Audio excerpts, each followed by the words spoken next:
प्रणाम गुरुजी। एकादशी व्रत का क्या महत्व है? एकादशी माता की उत्पत्ति कैसे हुई? निर्जला एकादशी व्रत के क्या नियम हैं गुरुजी, विस्तार पूर्वक हमें समझाइए। क्या निर्जला एकादशी में जल ग्रहण कर सकते हैं? निर्जला एकादशी में व्रत और पूजा पाठ कैसे किया जाता है? निर्जला एकादशी में क्या क्या दान देना चाहिए? एकादशी व्रत में क्या क्या ग्रहण कर सकते हैं? निर्जला एकादशी का इतना महत्व क्यों है? निर्जला एकादशी व्रत की कथा कैसे है? निर्जला एकादशी में किसी प्रकार की परेशानी हो तो उसमें जल ग्रहण कर सकते हैं। बोल सियावर रामचंद्र महाराज की, लक्ष्मी नारायण भगवान की, एकादशी माता की जय। सनातन परंपरा में रखे जाने वाले तमाम व्रतों में निर्जला एकादशी का बहुत बड़ा महत्व है और इस सब मनोकामनाओं को पूर्ण करने वाली मानी जाती है। ज्येष्ठ मास की शुक्ल पक्ष की जो एकादशी पड़ती है उसे निर्जला एकादशी कहते हैं। जैसे नाम कहता है निर्जला मतलब बिना जल के रखे जाने वाली एकादशी। आप लोगों ने बहुत प्रश्न किए, तो इन सब प्रश्नों को एक साथ करके अब आपको इसका उत्तर मिलेगा। इसका अनुष्ठान, इसका व्रत बहुत ही फलदायी है और बहुत ही महत्वपूर्ण है। इस दिन किए गए जो पूजन होता है, जो दान होता है, जो पुण्य होता है, उसकी अक्षय प्राप्ति होती है। अक्षय मान्यता है कि भगवान विष्णु का आशीर्वाद दिलाने वाली तो सभी एकादशी हैं। 24 एकादशियां साल में आती हैं, लेकिन जब मल मास पड़ता है, अधिक मास पड़ता है, तो 2 एकादशियां और पड़ती हैं, उसे हम 26 एकादशियां मानते हैं। कहते हैं जो व्यक्ति ये पूरी 26 एकादशियां या 24 एकादशियां नहीं कर पाता और वो निर्जला एकादशी को विधि पूर्वक, नियम पूर्वक कर ले, तो संपूर्ण 24 एकादशियों का फल उसे प्राप्त कर जाता है। सभी एकादशियां हिंदू धर्म में आस्था रखने वाले भगवान विष्णु की पूजा करते हैं और उपवास करते हैं। एकादशी जो है, इस दिन जो व्रत रखा जाए, जो पूजन किया जाए, जो दान किया जाए, उससे हमारे जीवन में सुख समृद्धि बढ़ती है, उसका हम भोग भोगते हैं और अंत समय में हमारे शास्त्र कहते हैं कि एकादशी का व्रत करने वालों को मोक्ष की प्राप्ति होती है। लेकिन सभी एकादशियों में एक ऐसी एकादशी भी है जिसका व्रत रखकर हम साल भर की एकादशियों का पुण्य प्राप्त कर सकते हैं, और वो है ज्येष्ठ मास की शुक्ल पक्ष की निर्जला एकादशी। बहुत अधिक महत्व है इसका। बहुत कठिन व्रत है एकादशी का, निर्जला का। अब एकादशी की उत्पत्ति कैसे हुई, इसने कहा, बहुत संक्षेप में बताते हैं। विष्णु भगवान एक बार बहुत आराम कर रहे थे, तो एक मुर नाम का दैत्य वहां पे आया और भगवान विष्णु को मारने के लिए उसने प्रयत्न किया। तो कहते हैं भगवान विष्णु के शरीर से एक दिव्य कन्या का उत्पत्ति हुई और जिसने भीष्म संग्राम में उस मुर नामक दैत्य का वध कर दिया। तो जब भगवान विष्णु देखे तो उनका हुआ, तो उन्होंने उनको एकादशी नाम से उनकी संज्ञा दी को, तब से एकादशी की उत्पत्ति हुई। उत्पन्न एकादशी को इसको माना जाता है, इसलिए इसका एकादशी माता की उत्पत्ति हुई। महर्षि वेद व्यास जी ने भीम को बताया था, भीम जो पांडवों के भाई थे, कि एकादशी के दिन अगर हम ये उपवास निर्जल रखते हैं, वैसे तो इसको निर्जला है तो निर्जला ही रखना चाहिए, वेद व्यास जी ने बताया था कि इसे निर्जला रखना चाहिए, इसलिए बहुत कठिन है, जल भी ग्रहण नहीं कर सकते क्योंकि इसमें पानी पीने की भी मनाही होती है। और दूसरा, एकादशी के उपवास को द्वादशी के दिन सूर्योदय होने के बाद ही खोला जाता है, इसलिए इसकी जो समय की अवधि है बहुत लंबी हो जाती है, क्योंकि ये दशमी के दिन संध्या पे अपना करके द्वादशी के दिन सूर्योदय के बाद इसको खोला जाता है, पारायण किया जाता है। तो इसलिए इसका एक लंबा पीरियड हो गया बिना जल के रहना, इसलिए बहुत कठिन व्रत माना जाता है। सभी व्रतों में और सभी एकादशियों में निर्जला एकादशी को सर्वश्रेष्ठ माना जाता है। जो व्यक्ति इसको पूरे जतन और बहुत नियम से कर देता है, उसे इसका बहुत ही फल प्राप्त होता है, मनोवांछित फल की प्राप्ति होती है, मोक्ष प्राप्त होता है। हमें व्रत करने से पहले भगवान श्री नारायण का ध्यान करना चाहिए, उनसे प्रार्थना करना चाहिए कि प्रभु आपकी दया दृष्टि से, आपकी कृपा से मुझ पर बनी रहे, मेरे पाप नष्ट हो जाएं और मैं इस व्रत को रखने के काबिल बन सकूं। इस दिन, जैसे आपने पूछा किसका पूजा करना चाहिए, इस दिन भगवान विष्णु की पूजा करनी चाहिए और एकादशी के सूर्य उदय से लेकर द्वादशी के सूर्य उदय तक, आज एकादशी है तो आज सूर्योदय से अगले दिन के सूर्य उदय तक अन्न और जल का त्याग कर देना चाहिए, तो ये व्रत माना जाता है। अन्न, वस्त्र, जूते, छाता, जल, मीठा पानी, फल, जो मौसमी फल होते हैं, इनका दान अपनी क्षमता के अनुसार करना चाहिए। जल से भरे हुए घड़ों को वस्त्रों से ढककर दान करना चाहिए, मतलब आपको इस पे वस्त्र भी दान करना चाहिए, जो आपकी क्षमता हो, जितना कर सकें करें। ब्राह्मणों को, गरीबों को, जरूरतमंदों को मिठाई, मिष्ठान, दक्षिणा ये भी देनी चाहिए, जो आपकी क्षमता हो, वही है क्षमता अनुसार, लेकिन क्षमता मतलब क्षमता अनुसार ही। ओम नमो भगवते वासुदेवाय, इस मंत्र का पाठ कीजिए।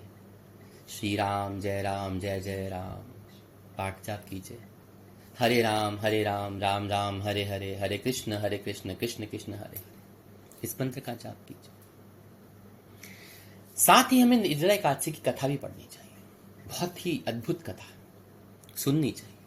द्वादशी के सूर्योदय के बाद विधि पूर्वक ब्राह्मणों को भोजन कराकर उनको अन्न, वस्त्र, जल, फल, दक्षिणा दान देकर अपने व्रत को खोलना चाहिए।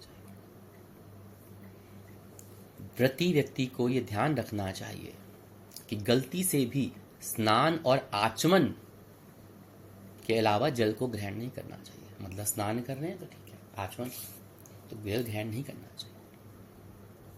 अब एक व्यक्ति ने पूछा आप में से कि अगर हम बीमार हैं तो या तबीयत खराब है तो क्या अन्न जहल कर सकते हैं? हमारे बहुत जो शास्त्र भी कहते हैं कुछ, या ऋषि मुनि ने कहा है कि अगर आप तबीयत खराब हो जाए तो एक और बात, वरना अगर आपकी हालत बहुत बुरी हो जाए तो जितना जल आपकी एक अंजलि में आता है उतना ही जल आप ग्रहण कर सकते हैं। पर बीमार व्यक्ति को, बुजुर्ग व्यक्ति को फल और जल लेने की अनुमति है, एक वक्त ले सकते हैं। अब एकादशी निर्जला एकादशी कथा कैसे उत्पन्न हुई? हमारे शास्त्र कहते हैं कि महाभारत के संदर्भ में नीलाचार की कथा मिलती है। ये प्रचलित कैसे हुई, इसका इतना व्याख्यान कैसे बढ़ गया? महाभारत के वक्त में हुआ था कि पांडव जो थे धर्म, अर्थ, काम, मोक्ष की प्राप्ति के लिए महर्षि वेदव्यास जी के कहने पे एकादशी व्रत का संकल्प कराया उनको था, तो उनके एकादशी का संकल्प करा दिया। तो माता कुंती द्रौपदी के साथ, सारे भांडवों के साथ एकादशी माता का व्रत करते थे। लेकिन भीम जो थे ना, उनको भूख बर्दाश्त नहीं होती थी, और वो एक तो गदा चलाने में और एक खाने में बहुत मशहूर थे, बहुत प्रसिद्ध थे। अब एकादशी के दिन भूखा रहना तो बड़ा मुश्किल, और इतना विशाल का एक शरीर, इतना ताकतवर शरीर, उन्हें भूख भी बहुत लगती थी, छोटा मोटा तो खाते ही नहीं थे भीम जी, तो बर्दाश्त से बाहर हो जाती थी। अब महीने में 2 एकादशी, ये तो बड़ा कठिन काम हो गया उनके लिए। पूरा परिवार तो व्रत रखने के लिए दबाव डालने लगा। अब वो इसकी युक्ति ढूंढने लगे कि भाई भूखा तो नहीं रह सकता, और उपवास का पुण्य भी ना छूटने चाहिए, मुझे क्या करूं? तो उनको जब कुछ समस्या समझ नहीं आए तो महर्षि वेदव्यास जी के पास जाना पड़ा, उनके पास चले गए कि भैया अब इसका हल तो आपने सुझाया है कि ये करो, अब इसका हल भी आप ही बताओगे हमें। तो कहते हैं वेदव्यास जी के पास गए तो पूछने लगे, कहते हैं कि पितामह बड़ा मुश्किल हो गया कि सारे व्यक्ति तो पितामह के साथ भी सब मेरे परिवार के जितने व्यक्ति हैं वो एकादशी का उपवास रखते हैं, पर प्रभु मुझ पर दबाव बनाते हैं। लेकिन मैं धर्म, कर्म, पाठ, पूजा, दान आदि तो कर सकता हूँ, लेकिन ये उपवास रखना मेरे व्रत की बात नहीं है। और महीने में 2 निर्जल एकादशी, ना कुछ खाना ना पीना। एकादशी में वैसे तो किसी एकादशी में कहते खाना नहीं चाहिए। कहते मेरे जो पेट के अंदर एक वृक नाम की जठाग्नि है, और जिसे शांत करने के लिए मुझे भोजन नहीं, अत्याधिक भोजन की आवश्यकता होती है। मैं बिना भोजन के नहीं रह सकता प्रभु, गुरुदेव मेरी को मना कीजिए। कहते व्यास जी ने कहा भीम, यदि तुम स्वर्ग और नरक में यकीन रखते हो तो तुम्हारे लिए व्रत करना आवश्यक है। भीम की चिंता और बढ़ गई कि प्रभु मेरे को तो धर्म संकट में डाल दिया। तो व्यास जी कहते हैं कि महर्षि ने कोई ऐसा उपाय बताइए प्रभु कि मुझे साल में 1 दिन कर सकता हूं, जिससे मुझे मोक्ष भी मिल जाए, मेरा धर्म, कर्म, अर्थ, काम को खराब भी नहीं होना चाहिए। कहते हैं ठीक है गदाधारी भी, बता तो मैं दूंगा, लेकिन वो जो व्रत होगा ना, वो उपवास, वो बहुत ही कठिन होगा। अगर तुम वो उपवास कर पाओगे तो तुम्हें सारी एकादशियों का फल सहज प्राप्त हो जाएगा। और इस व्रत का जो मुझे महत्व है, वो पुण्य है, मुझे भगवान कृष्ण ने मुझे बताया था। कहते ज्येष्ठ मास की शुक्ल पक्ष की जो एकादशी पड़ती है, उस दिन उपवास करो। आचमन स्नान के अलावा जल को ग्रहण नहीं कर सकते, निर्जल रहना है। और एकादशी तिथि पर निर्जला उपवास करके भगवान केशव यानी श्री हरि की पूजा करते रहो। अगले दिन स्नान करके ब्राह्मणों को दान, दक्षिणा, भोजन, वस्त्र आदि दान करके स्वयं भोजन करो। इस प्रकार तुम्हें पूरे साल में एक बार ही उपवास करना पड़ेगा, जिससे तुम्हें पूरे साल की 24 एकादशियों का फल प्राप्त हो जाएगा। तो खुश हो गए, कहते प्रभु गुरुदेव बहुत बहुत धन्यवाद। कहते भीम ने वो उपवास रखा और जिससे उनको मोक्ष की प्राप्ति हुई।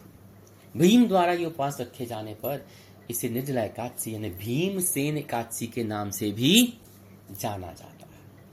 किससे? भीमसेन एकादशी के नाम से।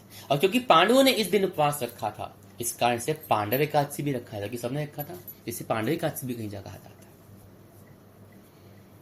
आपने पूछा इस दिन क्या कर सकते हैं, कैसे पूजा करना चाहिए, कैसे कर्म करने चाहिए, क्या खान ग्रहण करना चाहिए। कायदे में तो निर्जला एकादशी जो अब इस साल में हमारी 18 तारीख को 18 जून को पड़ रही है, तो हमें 17 जून को शाम को अपना सब निवृत्त होकर उपवास की तैयारी प्रभु के श्री चरणों में अरदास करनी चाहिए, कृपा प्रार्थना करनी चाहिए कि प्रभु अपनी शक्ति भक्ति प्रदान करो। और सुबह स्नान ध्यान करके जल्दी उठिए। वैसे तो हमें ब्रह्म मुहूर्त में उठना चाहिए एकादशी व्रत रखते हैं। और कहा जाता है कि विधवा स्त्री को, बुजुर्ग स्त्री को ये व्रत जरूर करना चाहिए, और बाकियों को अपने पति की आज्ञा से करना चाहिए एकादशी व्रत। लेकिन ये बहुत फलदायी है एकादशी। और निर्जला एकादशी का तो कोई अनंत गुना कोटि फल प्राप्त होता है। तो सुबह उठिए, ब्रह्म मुहूर्त में स्नान ध्यान करके स्वच्छ वस्त्र पहनिए, भगवान की आसन रखिए, आप मंदिर में हो तो स्वच्छ कीजिए, भगवान को स्नान कराइए, भगवान विष्णु को उनको तिलक कीजिए, पुष्प चढ़ाइए, भोग लगाइए, प्रसाद चरणामृत करिए, उनका पूजा अर्चना करके मंत्रों का जाप कीजिए और उपवास कीजिए। इस दिन आपको कुछ भोजन ग्रहण नहीं करना होता, जल भी ग्रहण नहीं करना होता। जितना वक्त हो सके इनके जाप में, नाम ध्यान में, सत्संग भजन कीर्तन बिताना चाहिए। ओम नमो भगवते वासुदेवाय, हरे राम राम राम हरे हरे, हरे कृष्ण कृष्ण कृष्ण हरे हरे। ग्रहण करके जाप करते रहिए। संध्या वे उनका भजन कीर्तन कीजिए, उनका पाठ कीजिए, जाप कीजिए, द्वारा पूजन अर्चन कीजिए। और सुबह उठ के स्वरा स्नान करके, पूजा पाठ करके, नित्य कर्म करके, ब्राह्मण को, गुरु को दान दक्षिणा कीजिए, वस्त्र कीजिए, जल दीजिए, जो मीठे शरबत से मीठे वो लगाइए, अन्न धन दाल की करके उनको दक्षिणा देके उनको करना चाहिए। भगवान की पूजा कीजिए। कोई भी पाप कर्म इस दिन हमें नहीं करना चाहिए। अब कई लोग होते हैं कि हम व्रत नहीं रख सकते, प्रभु आपकी कृपा, लेकिन कोशिश कीजिए अपना दिन तो प्रभु भगवत नाम में बिताइए, संकीर्तन में बिताइए, और कोई पाप कर्म मत कीजिए। माता पिता और गुरु की चरण स्पर्श करके उनका आशीर्वाद ग्रहण कीजिए। विष्णु सहस्त्र नाम का पाठ कीजिए, बहुत फलदायी होता है इस दिन। राम रक्षा स्तोत्र का पाठ कीजिए, रामचरित्र मानस के अरण्य कांड का पाठ कीजिए, तो रामचरित्र मानस का पाठ कीजिए, सुंदरकांड का पाठ कीजिए, भगवान की लीलाओं का वर्णन कीजिए, धार्मिक पुस्तकों का दान कीजिए, बहुत फायदा होता है। गर्मी का महीना है, बहुत अत्यंत गर्मी पड़ती है ज्येष्ठ मास में, तो मीठे पानी का या पानी का प्याऊ लगाइए, छबीले लगाते हैं लोग। अपने घर के छत पर हमेशा पानी का पात्र भर के उस दिन जरूर रखिए, कि वो भी तो जीव जंतु हैं, पक्षी हैं, पीने चाहिए। भगवान कृष्ण का नाम भजन कीजिए। जितना आप संकीर्तन में वक्त बिताएंगे उतना आपके लिए फलदायी होगा। ये बहुत उपयोगी है। आप क्या ग्रहण कर सकते हैं, जैसे आपने पूछा। वैसे तो इस दिन आपको कुछ नहीं ग्रहण करना चाहिए, पर अगर आप नहीं रखते, बीमार हैं या कोई कार्य है, स्वास्थ्य लाभ नहीं करता या कुछ और भी, फलाहार लीजिए, फल ले लीजिए, दूध ले लीजिए एक वक्त, ये नहीं कि 7 दिन चलते रहे। और ज़्यादा लग रहा है तो आप शाम को थोड़ा सा फलाहार लेके दूध के साथ उसका कीजिए, लेकिन जितना समय हो सके भगवान के भगवत भजन में बिताइए। हमारे गुरुदेव कहते थे कि आज के दिन अपने गुरु के श्री चरणों में जाके उनको भेंट जरूर देनी चाहिए। शरबत, फल, दक्षिणा, वस्त्र, ये जरूर करना चाहिए। अनंत कोटि फल प्राप्त होता है। और जब वट उस दिन पंखों का, घड़ों में जल भर के मीठा जब दूध दान देना चाहिए। ब्राह्मणों को भी खड़ाओं, वस्त्र, गुरु को भी ऐसे, ये सब करना चाहिए। मौसमी फल आम है, खरबूजा है, जो आते हैं जो गर्मी के, वो अवश्य दान करने चाहिए। इसी तरह से एकादशी का व्रत करके हम अपने जीवन को कृतार्थ बना सकते हैं। जब आप संपूर्ण एकादशियां नहीं कर पाते तो ये एक एकादशी का व्रत आपको पूरे साल की एकादशियों का फल दे देती है, लेकिन जब वो करना हो तो आपको इसे निर्जला ही रखना होता है, क्योंकि 24 को 1 करोगे तो थोड़ा सा मेहनत करनी पड़ेगी। और जितना समय हो भगवान के नाम कीर्तन में बताइए तो इसका देखिए कितना कोटि कोटि फल प्राप्त होता है। तो इस वर्ष इसको कीजिए, प्रभु के नाम कीर्तन में, भजन में, सत्संग में अपना समय बिताइए, गुरु का आशीर्वाद लीजिए, माता पिता का आशीर्वाद लीजिए। क्योंकि अगर हम किसी उपवास में, किसी त्योहार में, किसी व्रत में अगर गुरु का आशीर्वाद लेते हैं, माता पिता का आशीर्वाद लेते हैं, तो हमें उसका फल अनंत कोटि के तौर पर मिलता है। बोल लक्ष्मी नारायण भगवान की जय, सियावर रामचंद्र महाराज की जय।